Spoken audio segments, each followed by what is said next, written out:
Hello everyone, welcome to cook with Rajitha. Bread omelette చాలాసార్లు తిని ఉంటారు, కానీ ఈరోజు చేసే రెసిపీ ఎగ్ బ్రెడ్ రెసిపీ అనమాట. చాలా యూనిక్ రెసిపీ అండి, చాలా డిఫరెంట్గా ఉంటుంది. ఇది చేసి ఇంట్లో వాళ్ళకి పెట్టండి, చాలా ఆశ్చర్యపోతారు. ఎందుకంటే ఇది చాలా క్రిస్పీగా టేస్టీగా ఉంటుంది. సో స్టార్ట్ చేద్దాం ఎలా చేయాలో. ముందుగా నేను ఇక్కడ బ్రెడ్స్ తీసుకున్నానండి. ఈ బ్రెడ్స్ అన్నిటిని చిన్న చిన్న ముక్కలుగా చేసుకోవాలండి. చాలా చిన్నగా ముక్కలు చేసుకోండి ఇలా అన్నిటిని.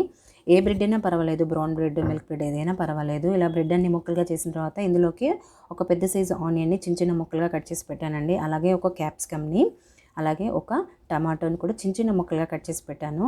చాలా ఎక్కువ కొత్తిమీర వేసానండి. కొత్తిమీర వేసే టేస్ట్ బాగుంటుంది కదా, కొంచెం ఎక్కువ వేసాను. ఒక కట్ట మొత్తం వేసాను. అలాగే ఒక 3 పచ్చిమిర్చిని చిన్న చిన్న ముక్కలుగా కట్ చేసి వేసాను.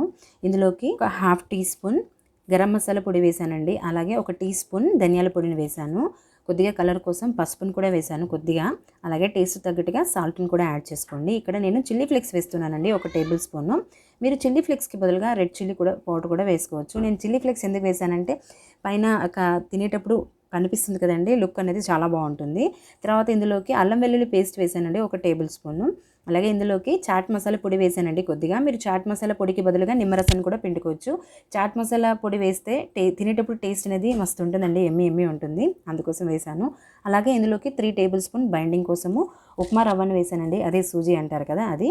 అలాగే 4 టేబుల్ స్పూన్ బేసన్ కూడా వేసానండి, శనగపిండిని. ఈ 2 వేయడం వల్ల ఏంటంటే టేస్ట్ ఇంకా ఎన్హాన్స్ అవుతుంది. అలాగే ఉప్మా రవ్వ వేయడం వల్ల క్రిస్పీనెస్ వస్తుంది. శనగపిండి వేయడం వల్ల టేస్ట్ అనేది బాగుంటుంది. ఇలా మొత్తం కలిసేలాగా అన్నీ కలిసేలాగా ఫస్ట్ కలుపుకోండి. తర్వాత కొద్ది కొద్దిగా వాటర్ని యాడ్ చేస్తూ పిండిలాగా కలుపుకోవాలన్నమాట. ఇలా అన్ని ఇంగ్రీడియంట్స్ చాలా వేసాం కదండి, తినేటప్పుడు ఎంత బాగుంటుందో. ఆ చిల్లీ ఫ్లేక్స్ వేయడం వల్ల ఏంటంటే పిల్లలకి పైన అక్కడక్కడగా రెడ్ రెడ్ కలర్లా కనిపిస్తుంది కదా, లుక్ బాగుంటుంది, అందుకోసం వేసాను. చిల్లీ ఫ్లేక్స్ లేకపోతే కారం కూడా వేసుకోవచ్చు. ఇలా మెత్తగా పిండిలాగా కలుపుకోవాలండి. కొద్దిగా అంటే కొద్దిగా వాటర్ యాడ్ చేయండి. నాకు పావు కప్పు మాత్రమే సరిపోయాయి. ఇలా కలుపుకొని క్యాప్ పెట్టేసి ఒక 10 నిమిషాలు అలా వదిలేయాలండి. 10 నిమిషాల తర్వాత చూడండి పిండి అనేది సెట్ అయిపోయింది. ఈ 10 నిమిషాల్లో మన ఎగ్స్ కూడా బాయిల్ చేసేసుకొని పక్కన పెట్టుకుందాము. ఎగ్స్ని కూడా నేను రెడీ చేసి పెట్టుకున్నానండి. 10 నిమిషాల తర్వాత మనము పిండిని కొద్ది కొద్దిగా చిన్న చిన్న ముద్దలుగా చిన్న చిన్న పిండి ముద్దలు తీసుకొని ఇలా ఫ్లాట్గా చేసుకోవాలండి, రౌండ్గా ఫ్లాట్గా. అన్నీ ఇలా ముందుగానే ప్రిపేర్ చేసి పెట్టుకుంటే చాలా ఫాస్ట్గా అయిపోతుంది. ఒక 10 నిమిషాల్లో అయిపోతుందండి ఈ రెసిపీ. అండ్ యూనిక్ రెసిపీ కూడా. ఇప్పుడు రంజాన్ సీజన్ కదండి, కొద్దిగా వెరైటీగా డిఫరెంట్గా తినాలనుకుంటారు కదా, ఇలా డిఫరెంట్గా చేయండి. మార్నింగ్ బ్రేక్ఫాస్ట్లో కానీ ఈవినింగ్ స్నాక్స్లో కానీ సూపర్గా ఉంటుందండి ఇది. చెప్పాను కదా 10 నిమిషాల్లో అయిపోతుంది. ఇలా చిన్న చిన్న ముద్దలుగా అన్నిటినీ ఫ్లాట్గా చేసేసుకొని పక్కన పెట్టుకోవాలండి. నేను అన్నిటిని ఇలాగే ప్రిపేర్ చేసుకొని పక్కన పెట్టుకున్నాను. తర్వాత ఎగ్స్కి ఒకటి చెప్పాను కదండి, ఒక 10 నిమిషాల ముందే బాయిల్ చేసుకొని ఇలా చిన్న చిన్న ముక్కలుగా కట్ చేసుకున్నానండి. ఇలా మధ్యలోకి సన్నగా కట్ చేసుకొని పెట్టుకున్నాను. తర్వాత ఇలా మనము ఫ్లాట్గా చేసుకున్న పిండిని ఇలా తీసుకొని మధ్యలోకి బాయిల్డ్ ఎగ్స్ని మధ్యలో పెట్టేస్తున్నానండి. నేను చిన్నగా కట్ చేశాను కాబట్టి సన్నగా వస్తాయి. మీరు హాఫ్ కట్ చేసుకున్న పెట్టుకోవచ్చండి, కాకపోతే లావుగా అవుతాయి. ఇలా చిన్నగా కట్ చేసుకుంటే ఈజీ అవుతుంది. నేను 3 ఎగ్స్ మాత్రమే బాయిల్ చేశాను. ఇన్ని అవుతాయో వడలైతే, చాలా బ్రెడ్ వడలు అనేవి చాలా అయిపోతాయి.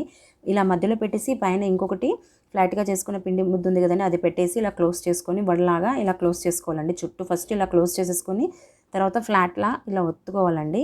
ఎత్తుగా ఉంటుంది కదా, కొంచెం ఇలా ఫ్లాట్ లాగా చేసేసుకోండి. సో ఇలా వడల్లాగా ప్రిపేర్ చేసేసుకోండి. రెడీ అయిపోయండి మన బ్రెడ్ ఎగ్ వడలు అనేటివి. ఎంత క్రిస్పీగా ఎంత బాగుంటుందో. ఉప్మా రవ్వ వేసాం, శనగపిండి కూడా వేసాం కదా, సో చాలా బాగుంటాయి. ఇలా అన్నిటిని ముందుగానే ప్రిపేర్ చేసేసుకోండి, ఒకదాని వెనుక ఒకటి. నేను అన్నిటిని ఇలా మళ్ళీ ఒకసారి చూపిస్తున్నాను. ఒక ఫ్లాట్గా చేసాం కదండి పిండి ముద్దని, అది పెట్టేసుకొని దాని మధ్యలోకి ఎగ్ని పెట్టేసి పైన మళ్ళీ ఇంకొకసారి ఆ ఫ్లాట్గా ఉన్నదాన్ని కూడా పెట్టేసి క్లోజ్ చేసేసుకొని వడలాగా ఇలా ఒత్తుకోవడమేనండి, అంతే. ఫస్ట్ ఎడ్జెస్ అనేవి క్లోజ్ చేసేసుకోండి, తర్వాత మళ్ళీ షేప్ అనేది ఇవ్వండి, సరిపోతుంది. ఇలా అన్నీ ప్రిపేర్ చేసేసుకొని ముందుగానే పెట్టేసుకోండి, ఓకేనా. ఇప్పుడు నేను వేడిగా ఆయిల్ని కూడా నేను స్టవ్ పైన పెట్టేశానండి. కొద్దిగా ఆయిల్ వేడైన తర్వాత, బాగా వేడిగా ఉండొద్దండి, కొద్ది నార్మల్ టెంపరేచర్లో ఉన్నప్పుడే ఈ వడలు అనేవి చూడండి ఎంత క్లోజ్ చేశాను మొత్తం వడల్ని. అందులోకి వేసేసుకోవాలండి. షాలో ఫ్రై కూడా చేసేసుకోవచ్చు మీరు, లేదా డీప్ ఫ్రై ఇష్టం లేకపోతే. ఇలా నేను డీప్ ఫ్రైకి ఆయిల్ పెట్టేసి అందులోకి ఎన్ని వీలవుతాయి అన్ని వేసేసుకొని రెండు వైపులా గోల్డెన్ బ్రౌన్ కలర్ వచ్చే వరకు వేయించుకుంటే సరిపోతుంది. ఈ ఎగ్ బ్రెడ్ రెసిపీ ఎంత బాగుంటుందంటే యూనిక్గా కూడా ఉంటుందండి. ఇంట్లో వాళ్ళందరూ డెఫినెట్గా మిమ్మల్ని మెచ్చుకుంటారు, అంత బాగుంటుంది. చెప్పాను కదా, మార్నింగ్ బ్రేక్ఫాస్ట్లోకైనా ఈవినింగ్ స్నాక్స్లోకైనా సూపర్గా ఉంటుంది. ఈ రంజాన్ సీజన్లో అయితే మంచి మంచి రెసిపీ అండి ఇది, యూనిక్ రెసిపీ కూడా. చూడండి బ్రౌన్ కలర్లో లైట్ గోల్డెన్ బ్రౌన్ కలర్ వచ్చే వరకు వేయించుకుంటే సరిపోతుంది. క్రిస్పీగా మనం చాట్ మసాలా కూడా వేసాం కదా, తినేటప్పుడు చాలా బాగుంటుందండి. చూడండి ఎంత బాగుందో, దగ్గర నుంచి చూపిస్తాను మీకు. ఎక్కువ టైం కూడా పట్టదండి, ఓన్లీ 10 నిమిషాల్లో అయిపోతుంది. చూడండి ఎంత బాగున్నాయో. మనం వేసిన ఇంగ్రీడియంట్స్ అన్నీ కనిపిస్తున్నాయి కదా. అంతేనండి, సింపుల్గా ఇలా బ్రెడ్ ఎగ్ రెసిపీని ఇలా రెడీ చేసేసుకొని ఇంట్లో వాళ్ళకి సర్వ్ చేయండి. వాళ్ళందరూ షాక్ అయిపోతారు ఎంత టేస్టీగా ఉన్నాయి, ఎంత యూనిక్గా ఉందనేది. సో ఇలా ఇంకో బ్యాచ్ కూడా ఇలాగే నేను వేసేసుకుంటున్నానండి, వేయించేసుకుంటున్నాను లైట్గా. చాలా సింపుల్ కదండి, ఈజీ కూడా ఉంది కదా. మీ అందరికీ డెఫినెట్గా నచ్చుతుంది. చూడండి పైన ఎంత బాగా కనబడుతున్నాయి కదా అన్ని ఇంగ్రీడియంట్స్ అన్నీ. క్రిస్పీగా కూడా ఉంటాయండి తినేటప్పుడు, లోపల సాఫ్ట్గా ఎగ్ కూడా వస్తుంది కదా, చాలా బాగుంటుంది. ఈ వీడియో కానీ నచ్చినట్టయితే ఒక లైక్ చేయండి, మీ ఫ్రెండ్స్ అండ్ ఫ్యామిలీ మెంబర్స్తో షేర్ చేసుకోండి. మీలో ఎవరైనా ఫస్ట్ టైం కానీ నా ఛానల్ని వాచ్ చేసినట్టయితే ప్లీజ్ సబ్స్క్రైబ్ చేసుకోండి. చూడండి కట్ చేస్తుంటే ఎంత క్రిస్పీగా ఉన్నాయో, లోపల కూడా చూడండి ఎంత బాగున్నాయి. ఎగ్ చూడండి ఎంత బాగా కనబడుతుందో కదా. టేస్ట్ అయితే ఆసమ్ ఉంటుందండి, డెఫినెట్గా ట్రై చేయండి. సాఫ్ట్గా అసలు నోట్లో వాటర్ వచ్చేస్తున్నాయండి నాకే, అంత బాగుంది. చాలా యూనిక్ రెసిపీ అండి, 10 నిమిషాల్లో అయిపోతుంది. పిల్లలు ఏదైనా వేడివేడిగా చేయాలనిపించినప్పుడు అడిగారనుకోండి ఇలా చేసేసేయండి. ఎంత బాగున్నాయో, లుక్ అయితే సూపర్గా ఉందండి, టేస్ట్ కూడా చాలా బాగున్నాయి. చాలా ఈజీ రెసిపీ కూడా. సో డెఫినెట్గా మీరు అందరూ ట్రై చేయండి. Thanks for watching.